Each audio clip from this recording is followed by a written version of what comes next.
Okay, so right now we are looking at Garments by Tahmima Anam. And what I have on the screen here are some notes that I've taken on the readings, as well as some passages from the reading that illustrate those ideas. You know, this is really kind of a nice way to work towards your own essays on the readings, you know, to kind of think about what points you want to make and then look for where you see that happening in the text.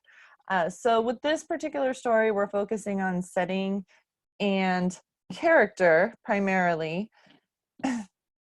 So about the setting, right? Setting is, of course, where the story takes place. But deeper than that, it's a big part of the story because it shapes the events, right? Different events happen in different settings.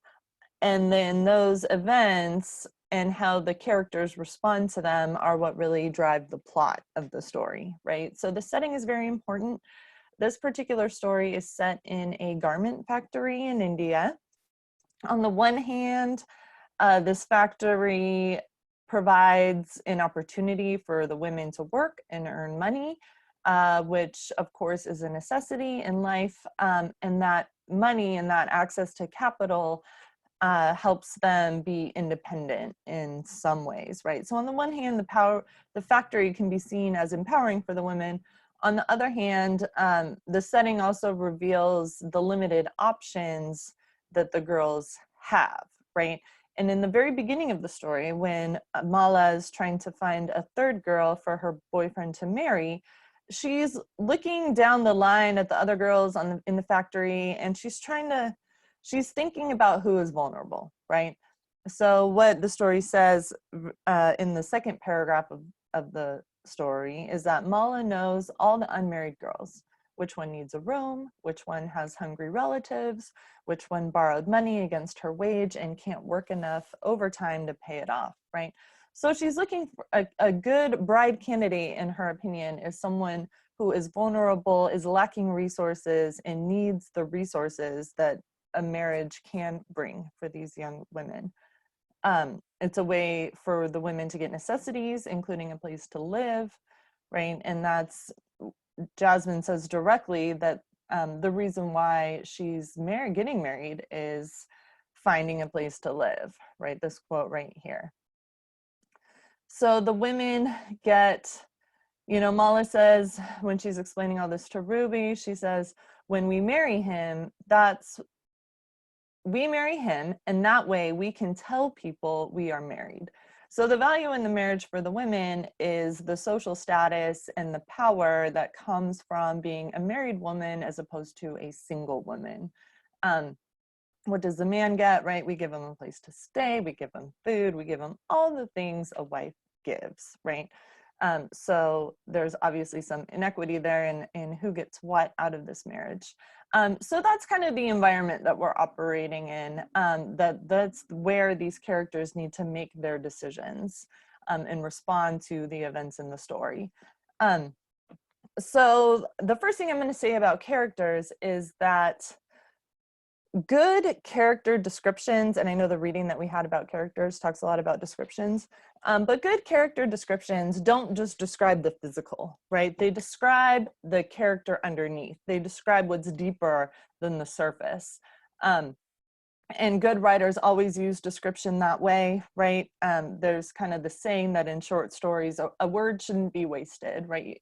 You're not going to wait, the writers aren't going to waste their time describing, you know, the fact that there's a blue cloth, right, with orange and white, yellow stripes on it. They're not going to say that unless that means something in the story.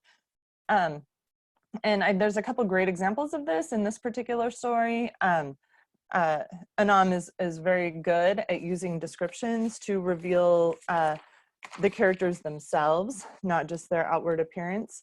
Both of these quotes are from towards the end of the story. We have Jasmine in bed with Dalal, and this is I think the second time that they're together intimately, and after he's beat her.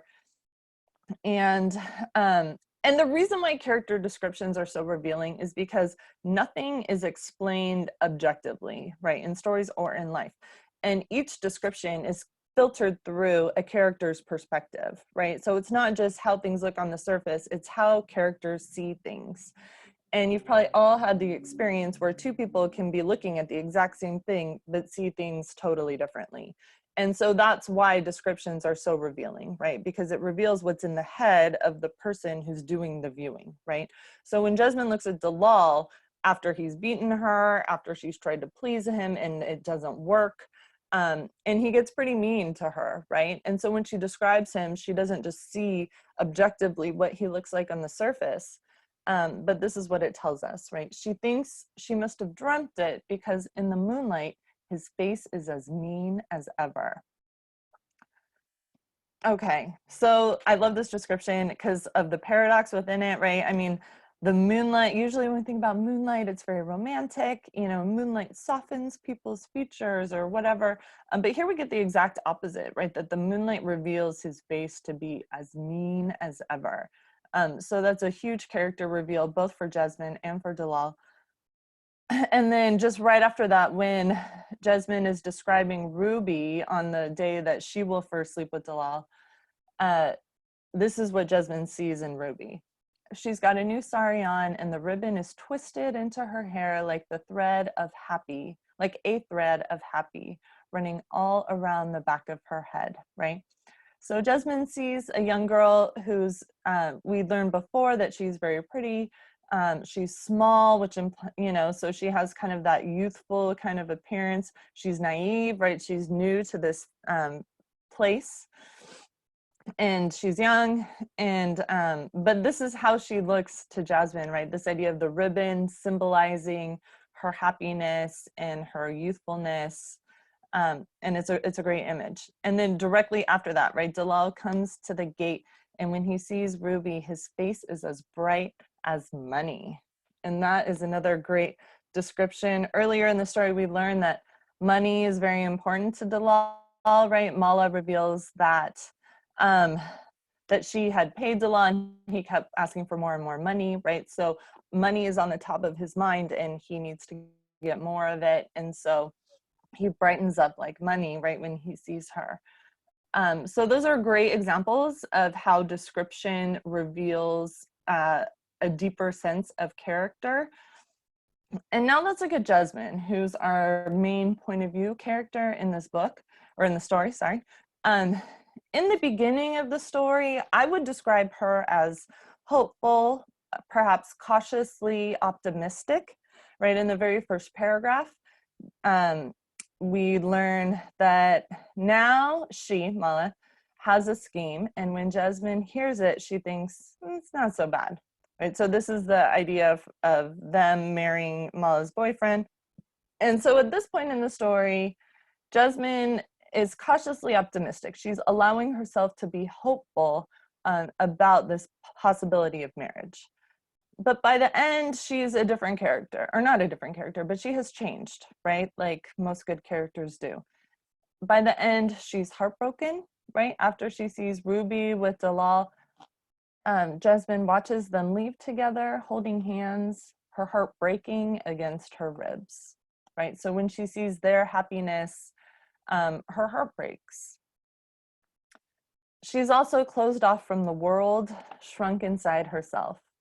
And this is, okay, I'll just read. Jasmine will be here, joined by the laughter of her own legs, no longer the girl of the punishing hut, but a garments girl with a room and a closed up body that belongs only to herself. Okay, so she's gone on this journey from being hopeful about marriage to closing herself off from the world and becoming very insular. So how did she get there, right? And why did she agree to get married in the first place, right? Well, she needed a place to stay. But deeper than that, you know, the thing about characters and characters in stories is that most characters have some kind of a wound, right? They have some kind of, we call it a wound that is motivating them. And that wound is really the driving factor, that the reason why they make the decisions that they make. In this story, we do learn that Jasmine has a wound, and it's a pretty significant one.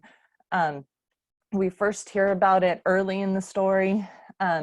Jasmine left without looking back, knowing that once her mother had another dream for her, that she would marry and be treated like a queen, that all the village would tell her what a good forehead she had. But that was before Amin, before the punishing hut. And this Amin character in this punishing hut kind of comes back. It's almost like in flashbacks throughout the short story, usually triggered by an experience with Dalal. And as you remember, right, the punishing hut was, Amin was Jasmine's teacher, and he accused her, or the village concluded that she seduced him, right? And he was a married man. And so they kind of pin it all on her, and they say that she needs to be punished. And so they take her in this punishing hut, and they shame her, right? They force her to take off her clothes. They throw things at her. They insult her. They laugh at her. And that experience has stuck with her, and it's her wound, and it's kind of what's driving a lot of her decisions in the story.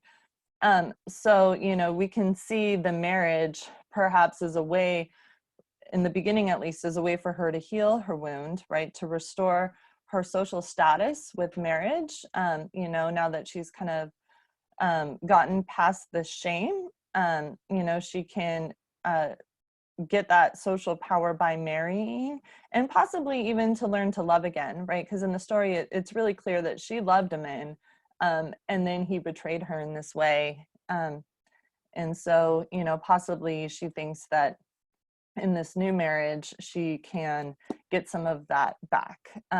But it's tragic because at the end, she doesn't get that, right? The story ends with her heartbroken, and really kind of crawled up into herself and not willing to, share herself, her body, everything, with anyone else. And so I think I'll stop there. I've probably rambled on long enough. But I really love the story. I love the characters and the setting in the story. I love how the story is so multi-layered, and how it depicts these women and the men too as these very complex characters. I love the laughter in the story, right? The women in the factory joking, calling the Spanx Spanx, and there's a lot of humor in it, and it's just very layered, and presents a really complex view of this little slice of life in this garment factory. So I hope you enjoyed it, and I look forward to hearing what you think about the story.